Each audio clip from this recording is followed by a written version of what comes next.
Welcome to the Environmental Justice Lab. I am your host, Dr. Leslie Joseph. Thank you so much for joining me. So we are still in our series on prisons, and today we are talking about the heat inside of prisons. So we all know that the climate is changing. It's getting hotter and hotter and hotter. This past summer that we just had, we hit the hottest day on record in history globally on July 3rd. And then the very next day, we broke the record on July 4th.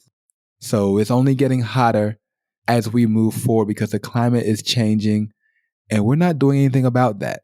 And so on this podcast and several episodes, we've talked about the heat and we've talked about who's vulnerable to the heat.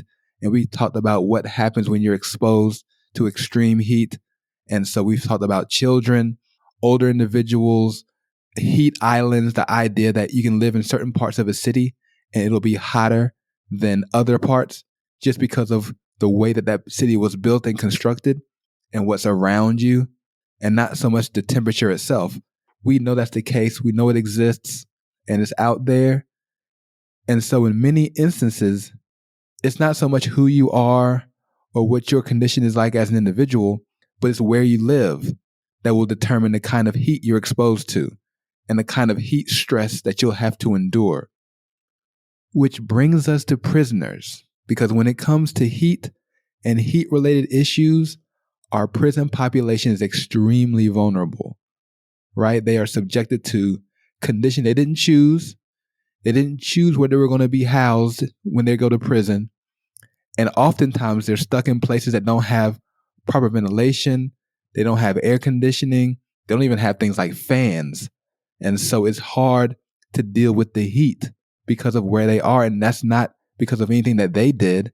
It's just a matter of where they've been placed and how that facility is being operated and ran. And so we're going to talk about heat in the prisons on this episode of the Environmental Justice Lab. Stay tuned.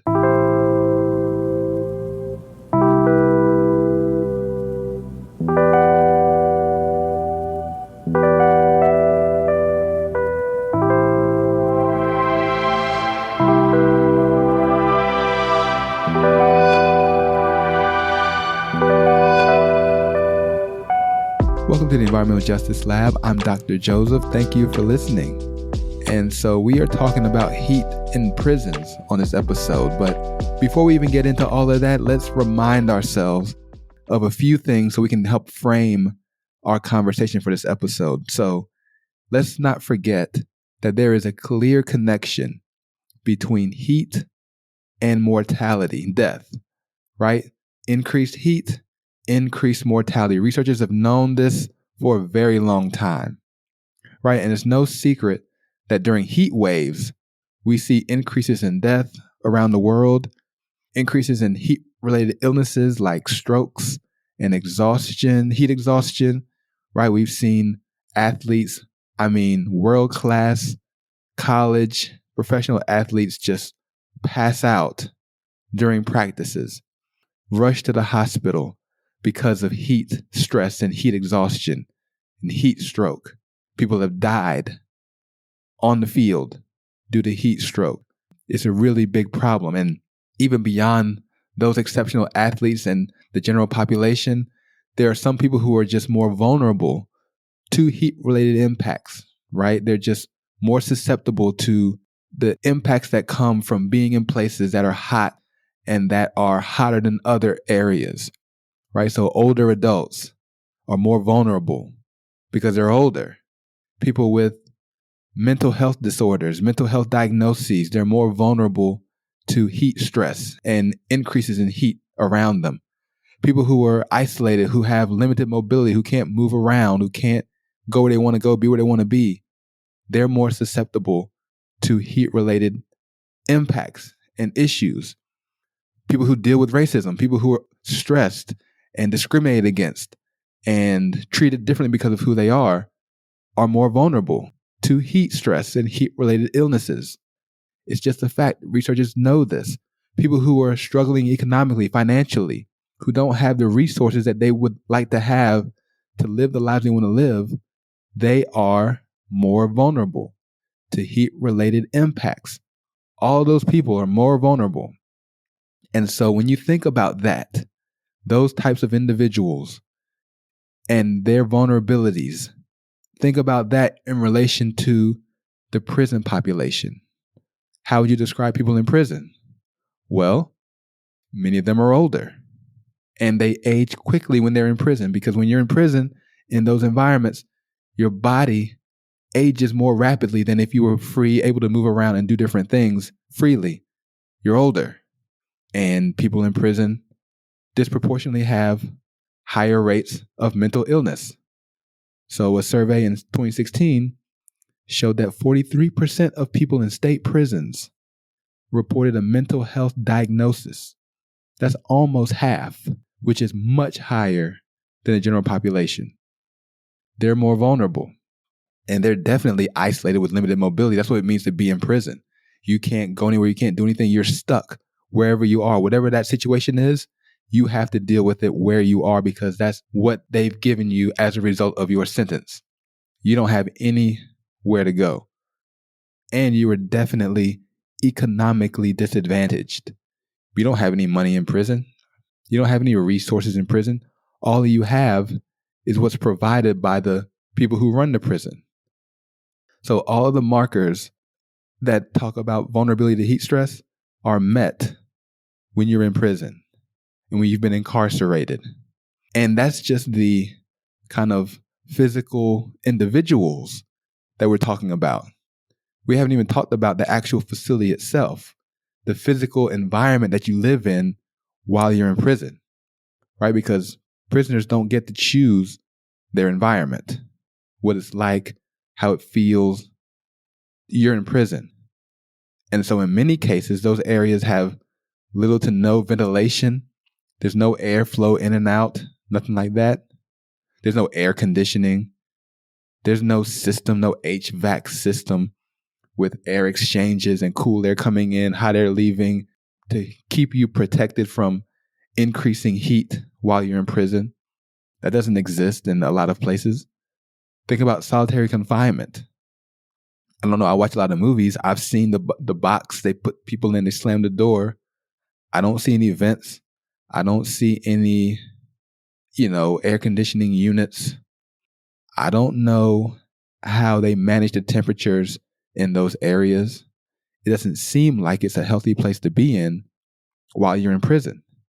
And when it gets hot, I imagine being in solitary confinement could be even hotter than it would normally be in other parts of a prison, right? I mean, there's no fans. I don't see any kind of temperature regulating resources in a prison, right? I mean, when we're hot outside, we have a little fan, little spray bottles with water.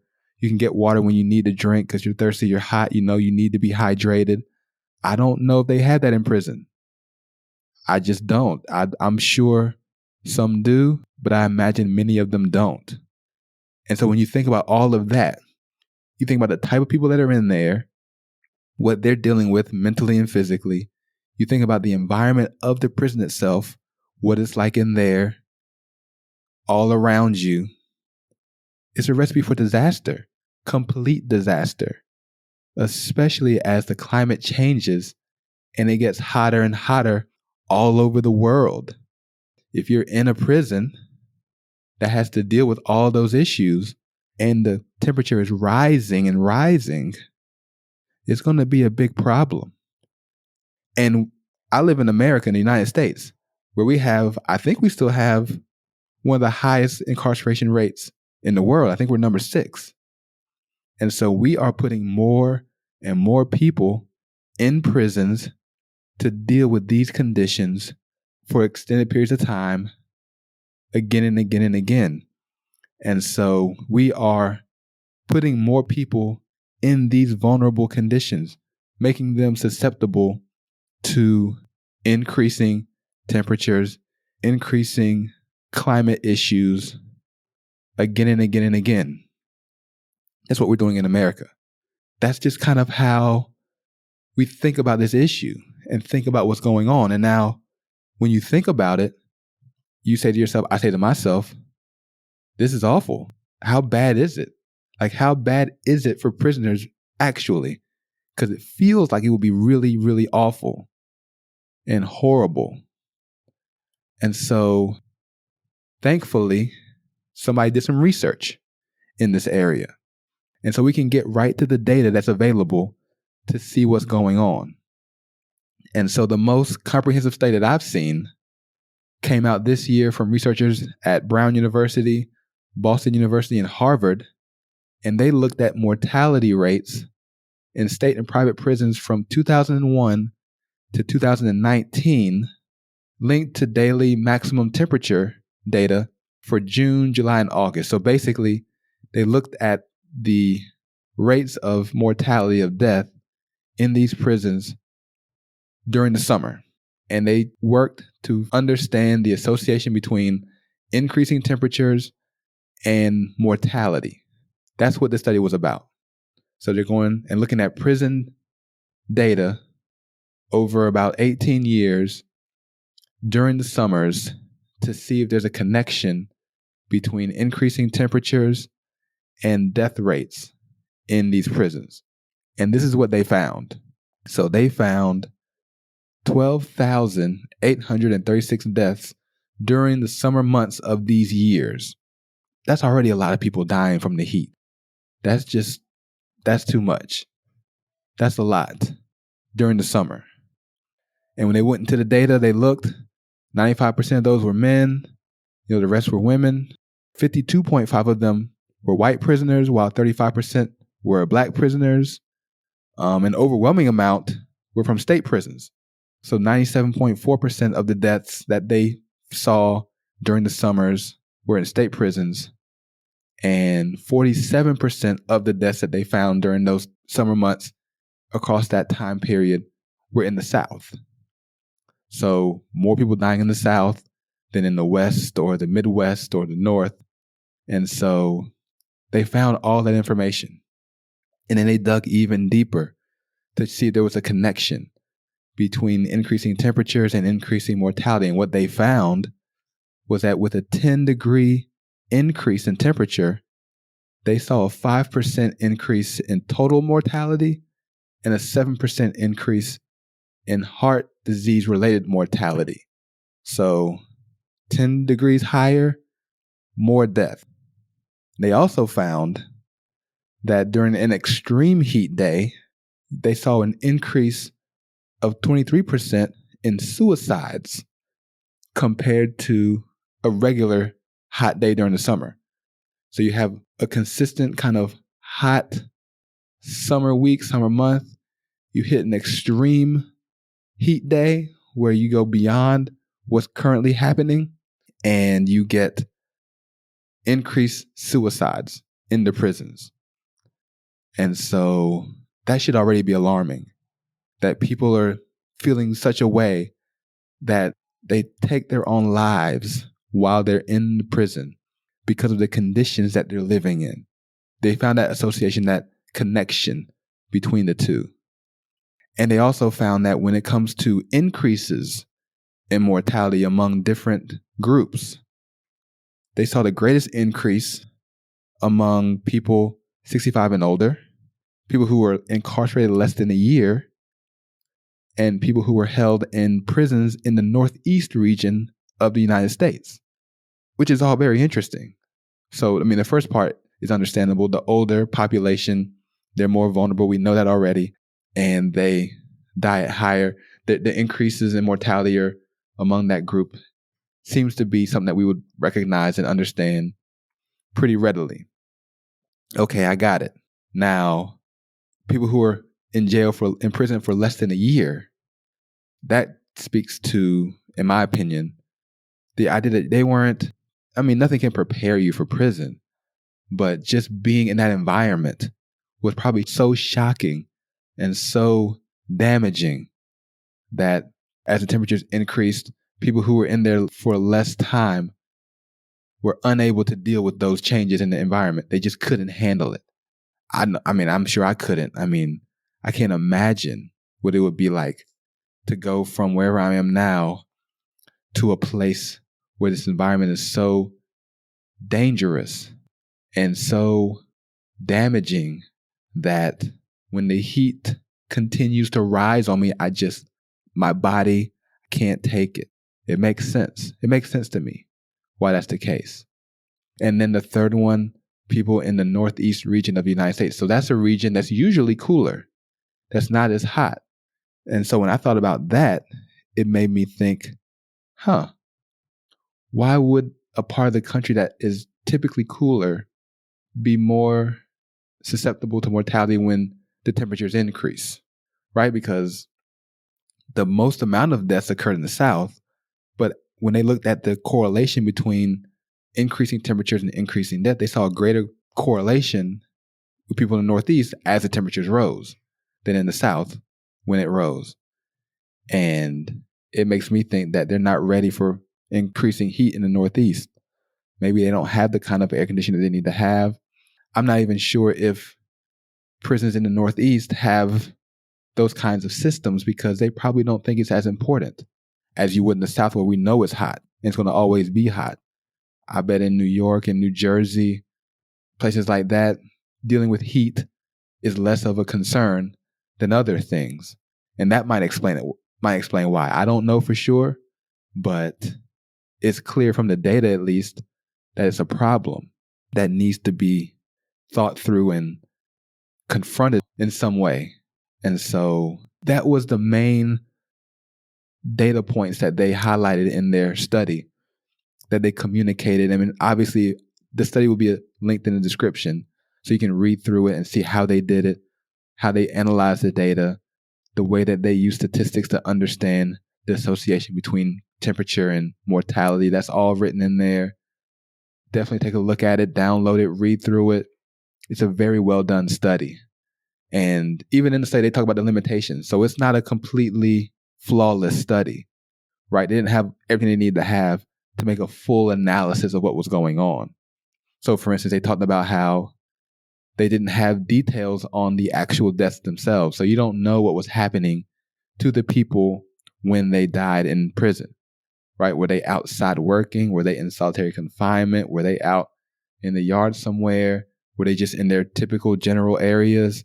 Like, they don't know much about that. They don't know if these facilities, which ones had AC, which ones had some kind of ventilation. We don't know that at all. So there's no information that would help them understand that, hey, this facility without AC saw this number of deaths, and these facilities with it saw these numbers. That would have been good to know, because then you can make a correlation between having AC and having ventilation versus not having it and seeing what could happen there. But they couldn't do it. The data wasn't available. And I'm sure it's not something that people are trying to share with researchers. I understand that because they want to keep that to themselves. I wish we all knew. But once you find out you don't have AC, I promise you there's going to be an uproar from the population, because why don't you have it? Why aren't you keeping us safe from this increasing heat that we're experiencing? Do something. And I noticed in the study they didn't have any information about other types of facilities that detain people, right? So immigration detention, jails. Okay, jails are short term. You're kind of in there during sentencing. You're there serving your time as you wait for your sentence. Then you go off to prison. Immigration detention, you're coming across the border. Maybe you're trying to seek a better life. You're detained while your case is being dealt with in the court system, an immigration court system. And so what are those facilities like? What's happening to the people who live there, especially the children? You know, I noticed that there wasn't anything in here about juvenile detention, right? Juvenile facilities. What's happening in those areas? That's something that would be important to think about as well, because children are susceptible and vulnerable to heat stress and heat related things. And so it would be nice to know what's happening with them as well, because everybody matters. Everybody has the same equal value. We should understand what's happening in all of these different places. We really should. But even with those limitations, even with not knowing all that stuff, we do know some things for sure. And one thing that we do know is that there's a clear link between heat and mortality in the prison system. We know that. And I would say, look, being in prison is enough punishment. Like, that's it. I'm in prison. I'm doing my time for whatever crime I committed. I'm here. I don't need to be punished anymore. I don't need to be dealing with heat stress. I don't need to be dealing with all the health issues that come from extreme heat. I don't need to be dealing with that kind of stuff while I'm in prison, right? I'm trying to get better, trying to get rehabilitated. I'm trying to make myself a better person when I come out and be a productive member of society. That's the whole point. The point is not to die in prison from the heat. That shouldn't be an issue.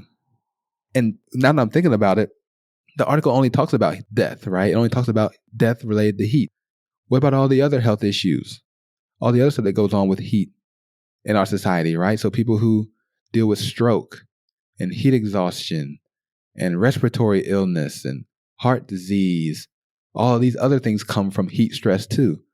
We need to talk about that and know more about what's happening on that end too, because we know people are dying from heat stress.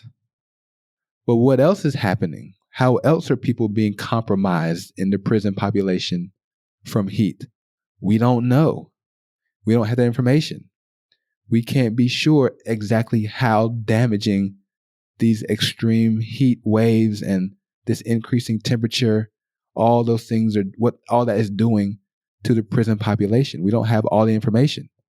And so without it, we can't really say for sure the full scope of the impact that heat is having, because I'm sure it goes far beyond just death. There is a lot that comes with dealing with heat. And, these researchers are doing the best they can with what they have. We need more information. We need more researchers to come out, go in, figure out a way to understand what's going on so we can do something, so we can advocate for the right things, so we can talk about exactly what's happening in these prisons as it relates to heat. This is just about heat today.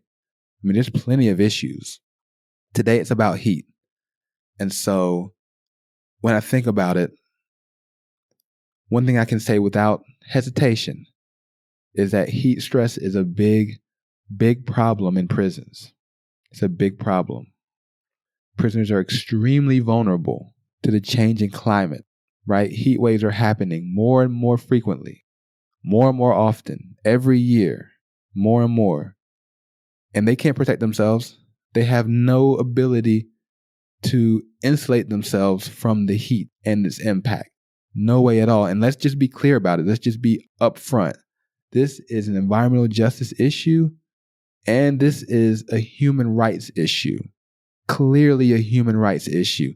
The way prisoners are housed and the way that they're treated is grossly inhumane.